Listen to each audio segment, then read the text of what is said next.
Civil o en el Ministerio Público, por ejemplo. Entonces, el proyecto sirve, digamos, como insumo para poder desarrollar esa acción programática y va a tener un inicio y un fin específico. Como el curso es gobierno y régimen jurídico, entonces también hacer alusión, ¿verdad?, a este gobierno significa entonces acción de gobernar. Esa acción de gobernar no es más que dirigir o guiar.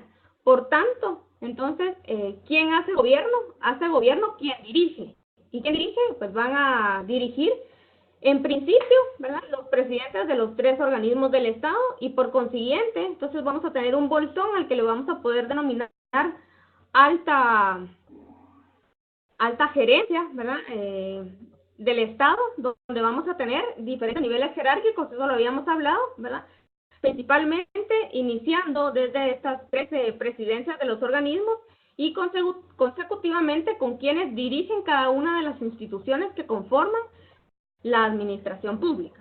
Entonces, esto atándolo al aspecto, esto tendríamos acá entonces todo el régimen jurídico que va a conformar en primera instancia la Constitución Política de la República, en segunda instancia esa ley orgánica o ley que da vida a cada una de las entidades con su marco competencial y organizacional, y en segunda instancia tendríamos toda la legislación que apoya esas competencias que están brindadas en cada una de las normativas que da vida a las entidades. Por ejemplo, el paquete, ¿verdad?, de lo que hablábamos o denominábamos este sistema tributario financiero, ¿verdad?, donde veíamos, por ejemplo, el Código Tributario, la ley del presupuesto, la ley de contrataciones del Estado y otra normativa que entraría en este paquete. En cuanto a gobernar, este gobierno, ¿verdad?, a través de esa dirección o dirigencia, y esta se materializa en los planes de gobierno. Vemos acá entonces una gráfica donde tenemos esa materialización de las políticas de Estado, es decir, que son los insumos a los cuales se dirige o se guía ese concepto de gobierno. Y en primer lugar tenemos los lineamientos políticos, en segundo lugar tendríamos los planes estratégicos y por último lugar, que sería un plan operativo, están propiamente los planes operativos anuales, ¿verdad? Entonces, ¿dónde tenemos en un plan operativo anual designados, ¿verdad?, esos programas y proyectos que tienen que estar en relación con una fuente de financiamiento específica? Si no existe esa correlación de lo planificado con una fuente de financiamiento específica, entonces quedaríamos a un nivel de voluntad política. Todos escuchamos hablar, es que no hay voluntad política, es que el Estado no tiene voluntad política, ¿verdad? Pero en realidad, o dicen, es que sí hay voluntad política porque se dice que se quiere realizar, por ejemplo, una mejora a los servicios de salud. Pero tenemos la voluntad política de mejorar esos servicios de salud. Pero si no existe esa voluntad política desarrollada en planes estratégicos y en planes operativos ligados a una fuente de financiamiento real, esa voluntad queda entonces solo en el ámbito de, como bien se señala, la buena voluntad. Entonces, por ello es que necesitamos establecer esa relación, ¿verdad?, del gobierno a través de las políticas y, por supuesto, las políticas también a su vez conectadas con el marco jurídico estatal. Bueno, entonces, luego de eso pasamos ya a los puntos finales del curso, que sería el derecho de petición y la responsabilidad en que pueden incurrir los funcionarios y empleados públicos. Problemita acá con la presentación.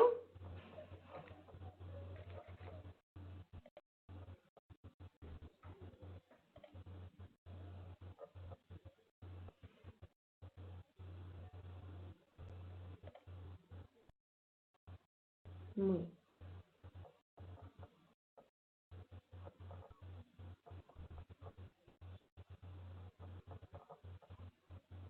Ajá.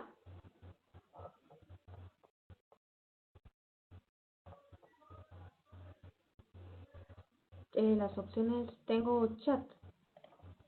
Sí. Ahí. Sí, aquí lo tengo, gracias. Gracias, muy amable, gracias. Gracias, entonces ya solucioné el problema y entonces ya ingresamos y les había mencionado estos aspectos que para mí eran importantes porque vi esta confusión en los trabajos. Entonces, me alegra mucho que ya hayamos superado el problema técnico. Entonces, ahora vamos al tema del derecho de petición, ¿verdad? Como hemos estado comentando en el foro, ¿verdad? El derecho de petición es un derecho que está consagrado constitucionalmente. Sin embargo, este derecho de petición, la mayoría, ¿verdad? Lo tenemos, digamos, relacionado o hacemos relación con el derecho de petición cuando queremos hacer una consulta respecto de documentos públicos, ¿verdad? Entonces, realmente vemos ahí donde tenemos el diagrama en este derecho de petición, esas peticiones en cuanto al requerimiento de información. Esto en la mayoría, ¿verdad? Tenemos ese concepto cuando escuchamos el derecho de petición y máxime ligado a la ley de acceso a la información pública. Sin embargo, yo les colocaba en el documento, ¿verdad? El derecho de petición es más amplio, ¿verdad? No solo se limita a ese derecho de conocer, ¿verdad? Lo que se realiza en las gestiones públicas, es decir, conocer esos documentos públicos y lo que se tenga en los registros públicos sobre la persona en específico, sino la petición incluye varios aspectos, este derecho garantizado constitucionalmente.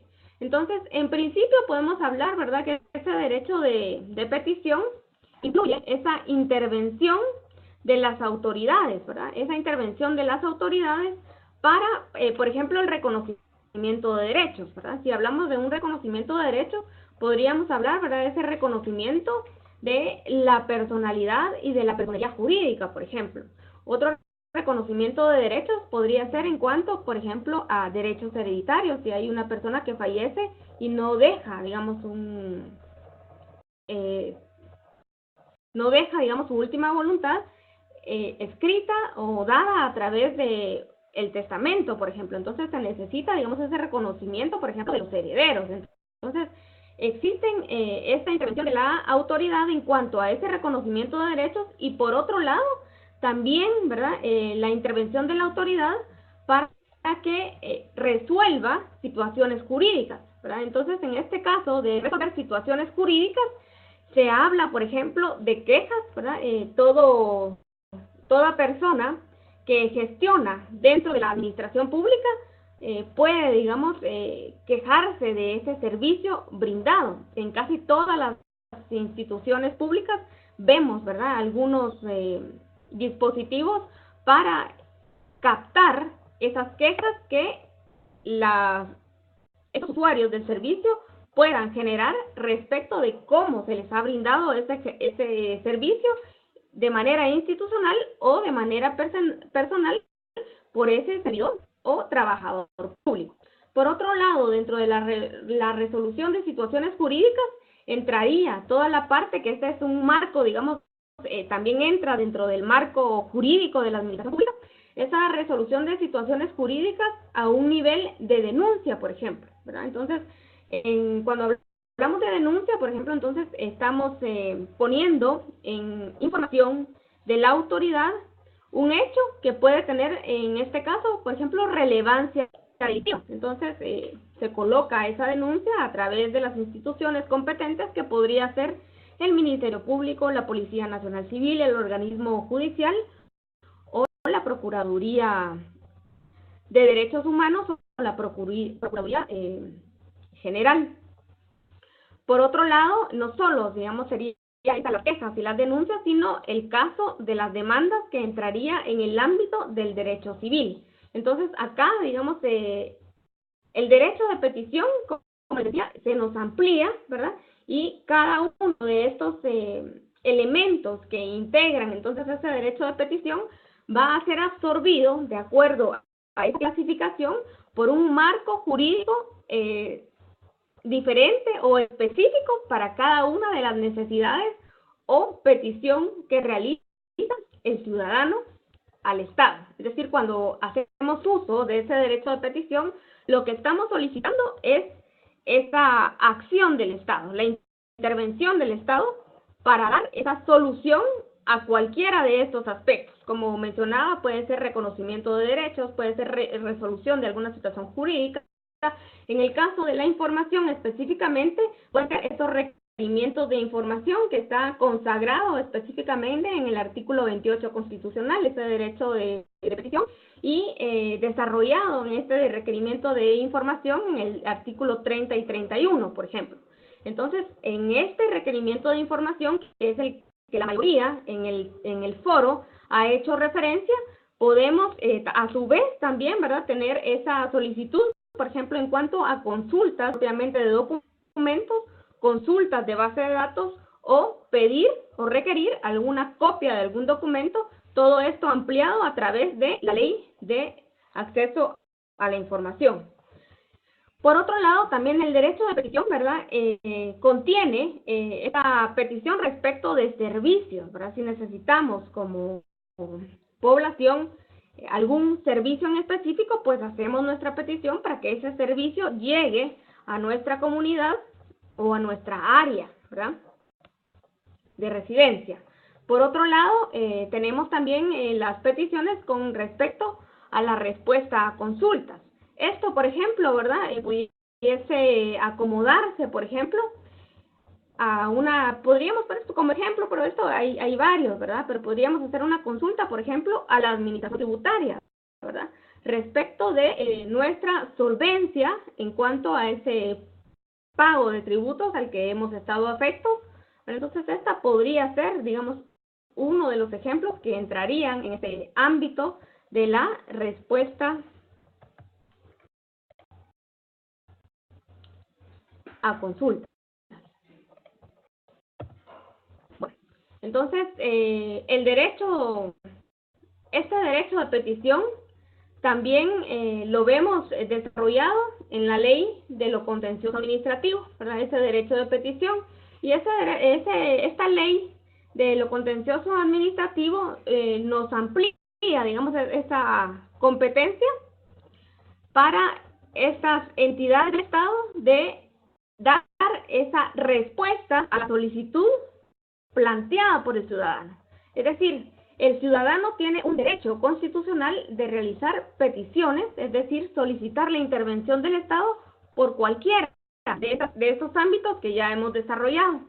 Pero la administración pública, ¿verdad?, ese es un derecho ciudadano, pero para la administración pública se convierte en una obligación, es decir, todas las entidades que conforman este concepto de administración pública están obligadas a dar respuesta a esas solicitudes o peticiones ciudadanas.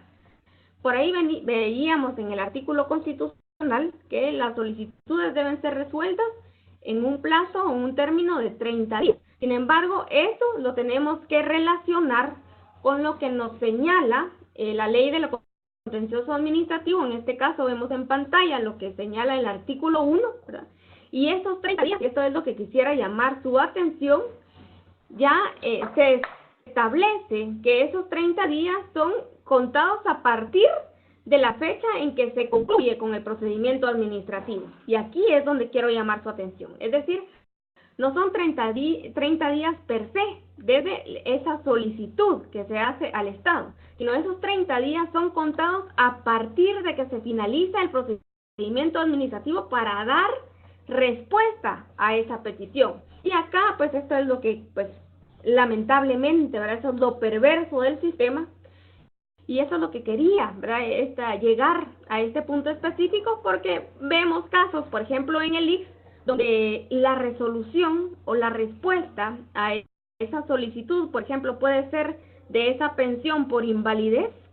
Esa respuesta llega a los 5 años, por ejemplo, de que se ha realizado esa solicitud. Y llega a los 5 años porque el procedimiento interno que genera esa solicitud de pensión de invalidez involucra varias acciones dentro de las dependencias de esta entidad, ¿verdad?, que sería, por ejemplo, el Instituto Guatemalteco de Seguridad Social. Y entonces aquí es donde yo mencionaba en uno de los comentarios, ¿verdad?, es la dificultad de la norma administrativa como tal. Tenemos en el régimen jurídico de la administración pública tenemos delimitadas las competencias generales. Esas competencias generales las vemos, ¿verdad?, desarrolladas en cada una de las legislaciones que dan vida a esas entidades que forman la administración pública. Sin embargo, ya la gestión pública como tal es tanta y tan variada que no existe, digamos, una normativa capaz de contener en su conjunto, ¿verdad?, toda esta consideración en ley de cada una de las actividades que se desarrollan dentro de las entidades públicas y sus dependencias. Es por eso, digamos, lo dificultoso del derecho administrativo. No existe un código administrativo, por ejemplo. Y no existe un código administrativo porque la normativa administrativa se vuelve infinita. Como infinitas son las actividades que realiza el Estado a través de la administración pública para dar respuesta o para cumplir esa finalidad del bien común. Entonces, vemos cómo ese derecho constitucional de petición, ¿verdad?, que nos indica esos 30 días, ¿verdad?, en que debe resolver, realmente se ven limitados a la creación, ¿verdad?, de este procedimiento, o no a la creación, sino a la descripción de ese procedimiento interno que conlleva, digamos, esos pasos que conllevan para finalmente poder brindar esa respuesta a quien solicita. Como les decía, un caso perverso, el Instituto Guatemalteco de Seguridad Social, donde solicitudes, ¿verdad?, de invalidez, por ejemplo, son resueltas 5 años después y lamentablemente resueltas de manera desfavorable al que solicita. Entonces, si lo resuelve de manera desfavorable, entonces ya se inicia, da vida, esa resolución da vida a lo que se conoce con el nombre de proceso contencioso administrativo. Es decir, si el ciudadano, si la persona, ¿verdad?, parte del Estado, esta población genera una solicitud, una petición al Estado, esa a su vez va a generar esta obligación de dar respuesta, pero esa respuesta puede ser favorable a los intereses de la persona o desfavorable. Entonces, se inicia un nuevo, digamos, camino para el particular de poder oponerse a esa resolución del Estado.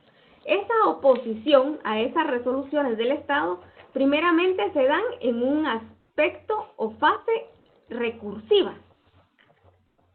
Entonces, esta fase recursiva la vamos a tener a través de la imposición de los recursos de reposición o el recurso de revocatoria en su caso, ¿verdad? Para esa respuesta que brinda la administración pública, el ciudadano tiene esa facultad de oponerse a través de este proceso recursivo. El recurso de reposición en su caso se genera cuando esa resolución a esa petición la ha girado una autoridad máxima, ¿verdad?, de la institución que está obligada a dar respuesta a esa petición ciudadana. Reposición, entonces, se interpone ese recurso cuando quien da esa resolución es esa máxima autoridad de esa entidad. Y en su caso, la revocatoria procede cuando esa resolución ha sido efectuada por cualquiera de las personas que conforman el recurso humano de la administración pública que tenga superior jerárquico. Entonces, esta es una manera, ¿verdad?, estos recursos son la manera en la cual el ciudadano se puede oponer a esa resolución estatal. Y en este caso era importante también hacer alusión que en el derecho administrativo, ¿verdad?, aquí rige el principio de juricidad. Yo les había mencionado en otra de las clases, cuando hablábamos de la imputación de los delitos a los diputados y a un diputado específico, que en este caso de la imputación delictiva regía el principio de legalidad. Entonces, el principio de legalidad es aquel que nos establece, ¿verdad?, que debe existir una norma, ¿verdad?, para poder aplicar una sanción. La norma debe ser previa, debe ser clara y debe ser escrita. Sin embargo, en el derecho administrativo se reconoce el principio de juridicidad como ese principio que da vida a esa resolución o a ese fundamento de las resoluciones administrativas. Y en este principio de juridicidad, como también nos mencionaba el Perdomo en alguno de los foros, ¿verdad?, es ese hacer en contrario de ese derecho de libertad que también constitucionalmente en el artículo 4 se establece para todos los que formamos parte del Estado guatemalteco, ¿verdad? Ese principio o garantía de libertad de acción que nos dice que podemos hacer todo siempre y cuando no esté prohibido por alguna norma. En cuanto al principio de juridicidad, ¿verdad?, en ese sentido, en sentido contrario, restringe esa libertad de acción a todo administrador, funcionario o empleado público, ¿verdad?, y nos establece que todo lo que no está permitido va a entenderse por prohibido, es decir, tenemos que regirnos bajo una acción normada o nominada en la norma. El principio de juridicidad también se establece como ese marco que va más allá de lo que está establecido propiamente en la norma. ¿Sí, Alejandro? Buenas noches, licenciada. Me surge Perdone, una no puedo duda. ver en el chat, pero si usted puede Pues sí, oralmente bueno, indicarnos la consulta. sí. La Tengo jueza, en pantalla la visualización del chat, pero no veo su pregunta. Si fuera tan amable, si nos puede repetir o nos puede escribir. ¿Me puede escribirle, Alejandro?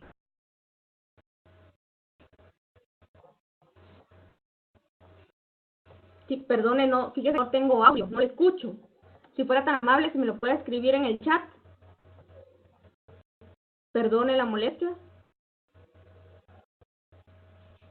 Bueno, mientras nos escribe el licenciado Román, pues vamos a continuar con este principio de juridicidad que es base en el derecho administrativo que les mencionaba, ¿verdad? Esos criterios en más sobre el principio de legalidad, y entonces en el principio de juridicidad integramos, ¿verdad?, esos principios no solo de la norma, sino también integramos esos preceptos doctrinarios y también la jurisprudencia, es decir, cómo se ha resuelto en otras oportunidades, ¿verdad? Entonces se entiende que en la administración pública, ¿verdad?, tenemos que adecuarnos a ese principio de juridicidad como complemento a lo que establece el principio de legalidad, es decir, la norma, ¿verdad?, eso preciso, eso estricto y eso anterior, pero aunado, ¿verdad?, a estas otras, a otros aspectos, ¿verdad?, como normas, doctrina y jurisprudencia, buscando sobre todo la equidad. Licenciado Alejandro, por favor indicar si tiene acceso a las imágenes. sí, veo las imágenes. Licenciado Alejandro, perdón, no veo su...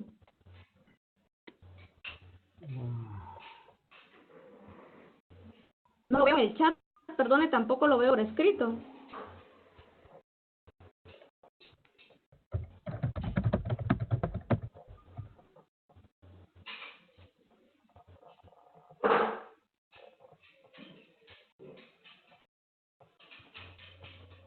Licenciado Román.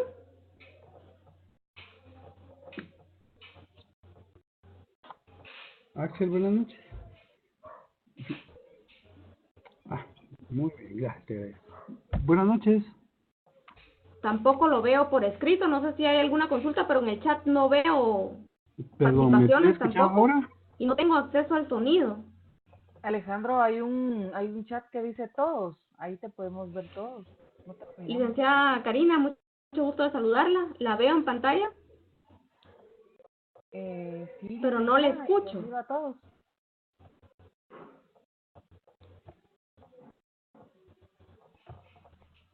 Tampoco le escucho, licenciada Karina, disculpe, no sé, solo si usted me pudiera hacer el favor de escribir en el... Ahí está. Tengo licenciada Yesenia, dice usen el chat, sí. Licenciada Karina, nosotros sí nos escuchamos, pero a usted no. Ay. O sea, no tienen sonido de nuevo. Licenciada Moscoso, ¿me escucha? Si se escuchan, licenciada Pérez, sí tiene sonido. Licenciada, buenas noches. Buenas noches.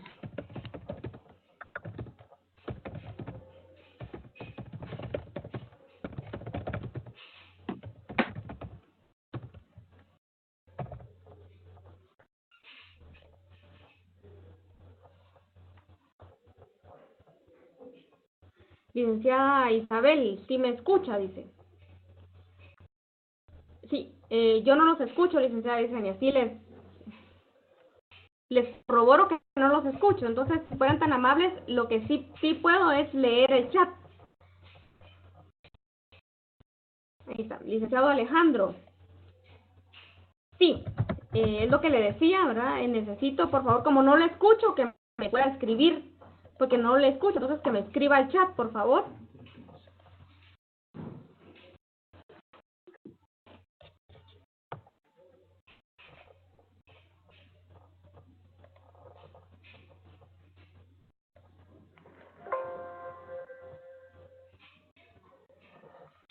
Ya pueden hablar. Ahora sí nos escucha la licenciada. Sí. Licenciada Karina, gusto saludarla. Licenciada, buenas noches. Buenas noches. Si fuera tan amable, ¿cuál era la consulta?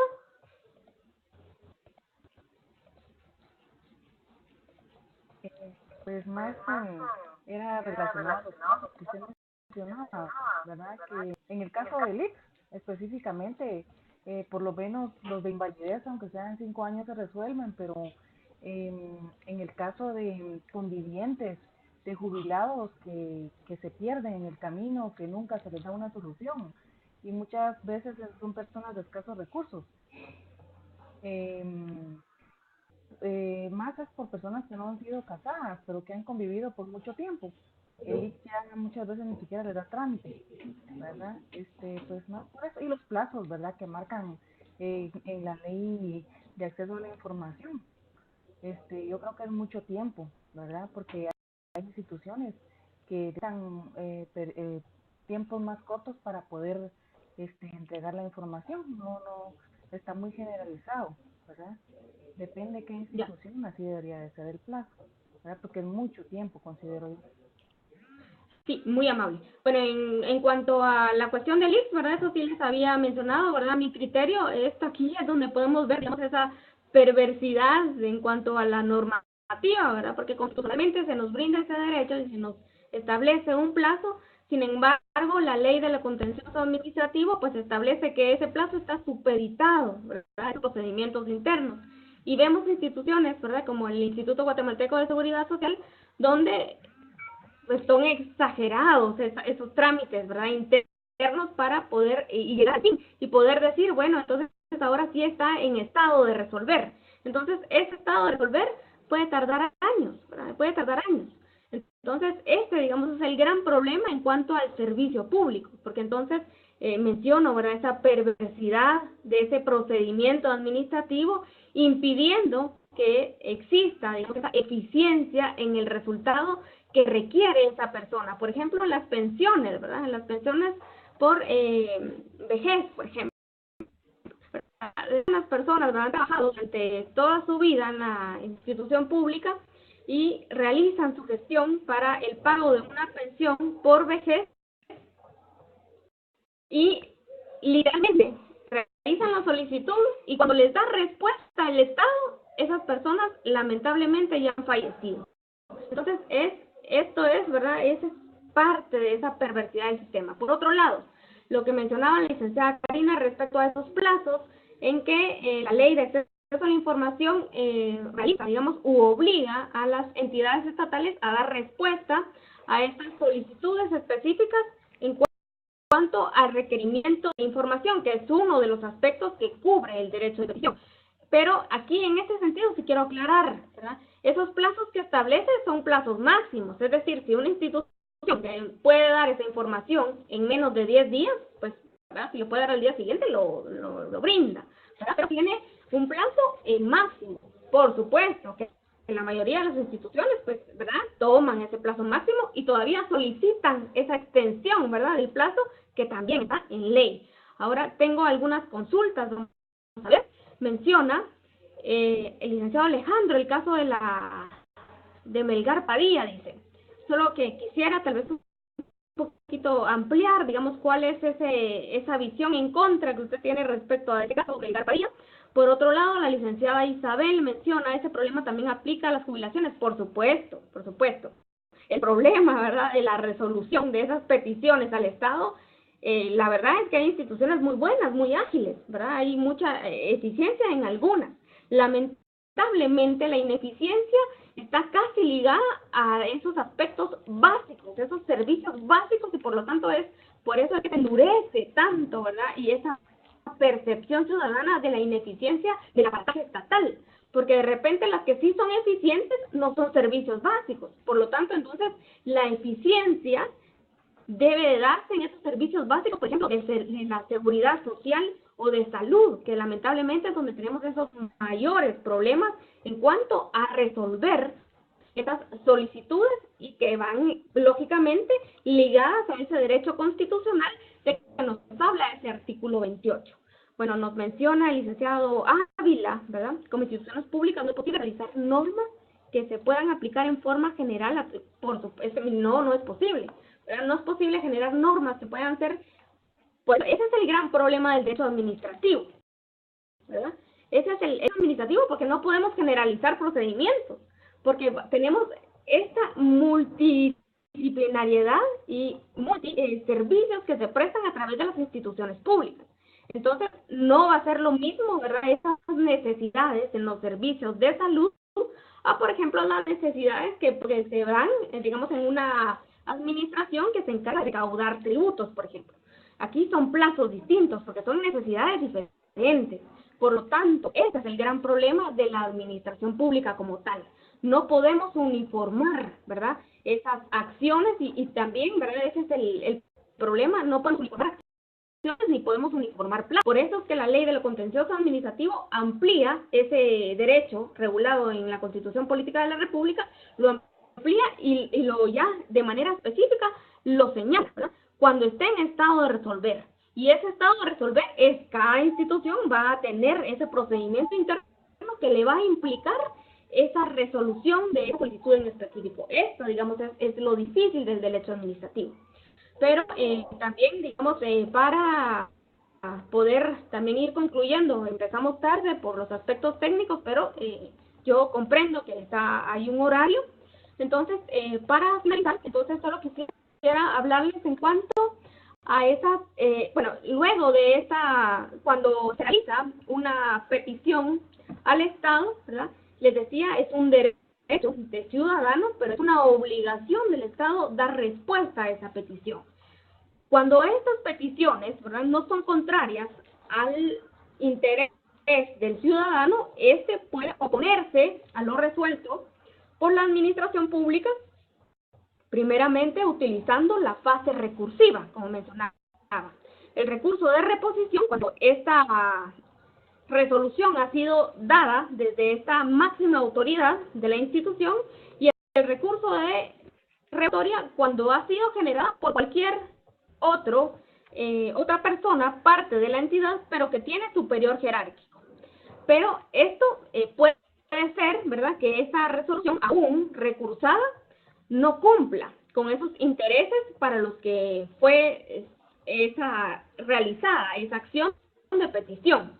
Por lo tanto, entonces, en el derecho contencioso administrativo, la norma de lo contencioso administrativo señala, entonces, un procedimiento judicial para poder plantear de nuevo esa oposición si es que en la fase recursiva se persiste en esa respuesta del Estado. Entonces, a esto ya es lo que nosotros le llamamos el proceso contencioso administrativo, que ustedes tienen en pantalla, ¿verdad? Entonces, pero ¿cuáles son las implicancias de esa participación participación ciudadana. Esa participación ciudadana a través de ese derecho de petición, porque vemos que el derecho de petición pues tiene varias aristas, varios rubros, es decir, podemos pedir de todo, ¿verdad? Esa intervención del Estado. Mencionaba alguien por ahí, ¿verdad? Dice, es que hay cada solicitud, dice, ¿verdad? En un comentario, hay cada solicitud de cada ciudadano, como que si el Estado estuviera obligado a todo, pero realmente habría que ver qué clase de solicitud es a la que se refiere la licenciada en el foro, ¿verdad? Porque en realidad hay una obligación del Estado de brindar, ¿verdad?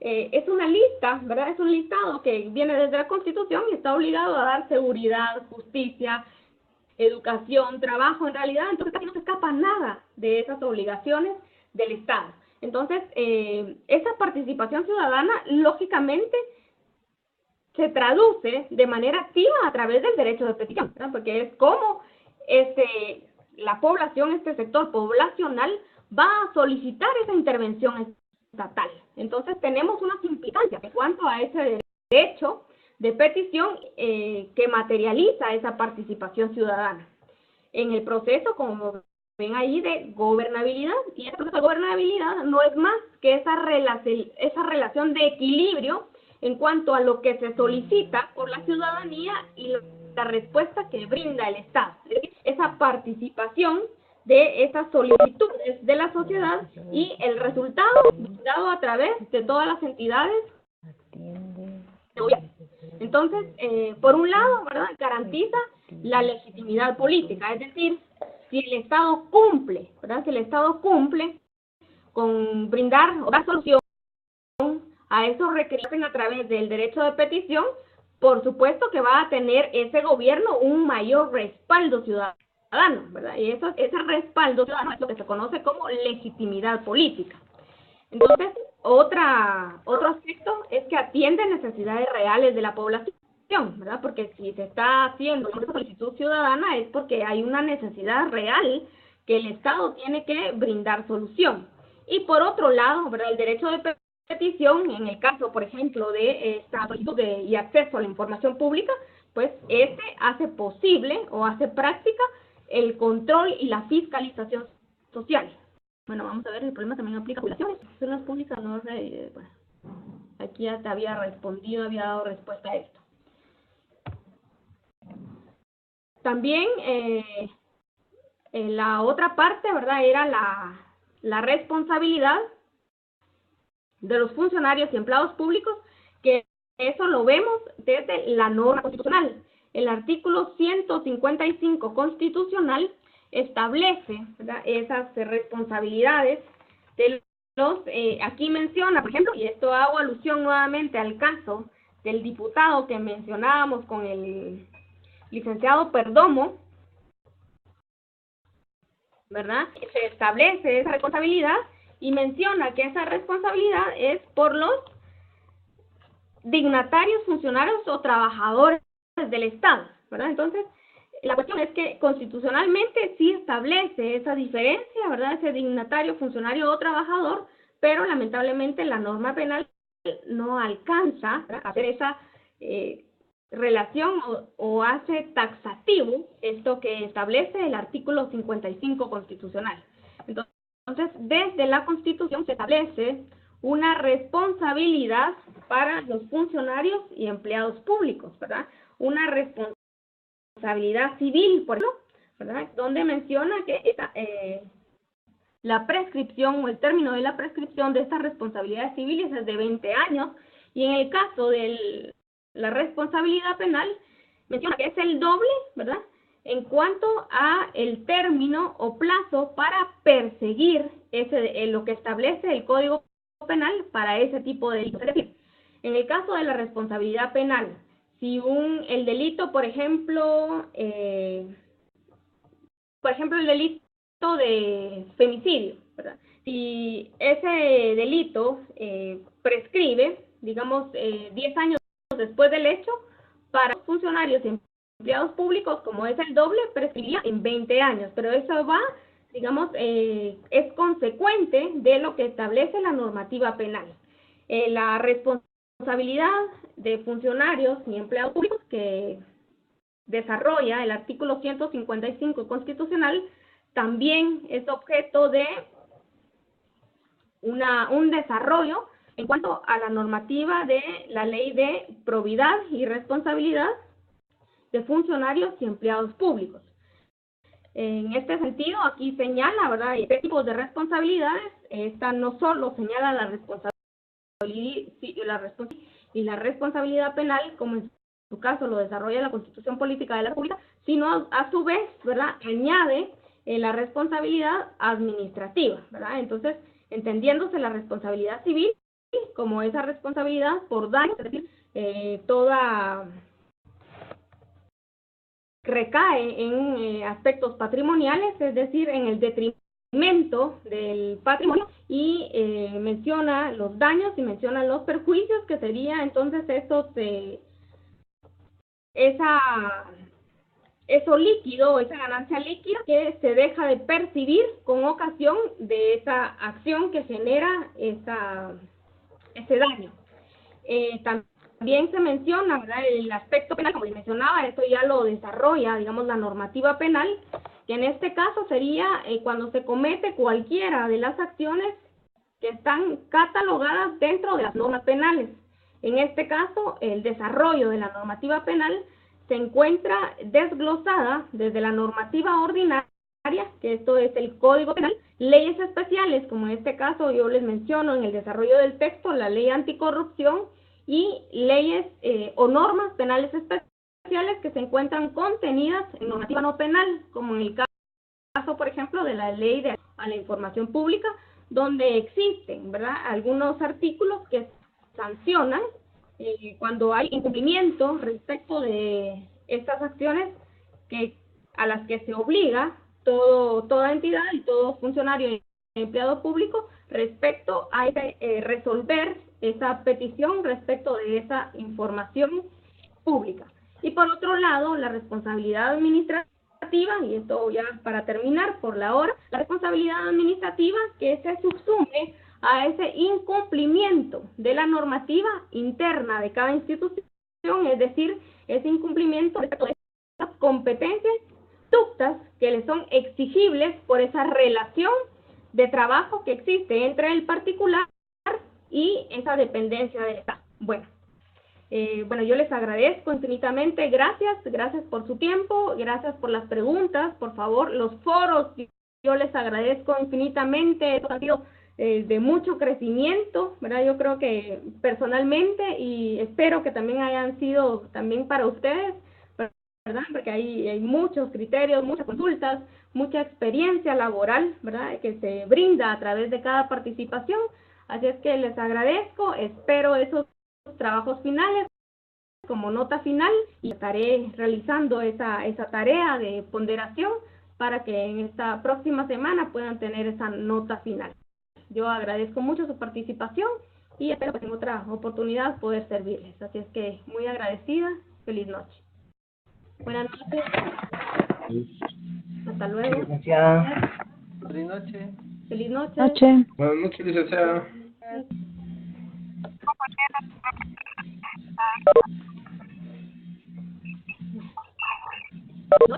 Para servirle, Licta. Feliz noche. Feliz noche. Igualmente, licenciado Natalia. Feliz noche. Igualmente, bendiciones. Feliz noche. Igualmente, gracias. Feliz noche. Feliz noche. Gracias, licenciada Briones. Gracias. Feliz noche. Muy amable, gracias. Gracias, licenciado de León. Buenas noches. Feliz noche. Gracias. Feliz noche, licenciada Nancy. Mucho gusto, licenciado Ávila. Gracias. Le agradezco mucho. Gracias. Gracias por las felicitaciones. Muy amable. Gracias. Gracias.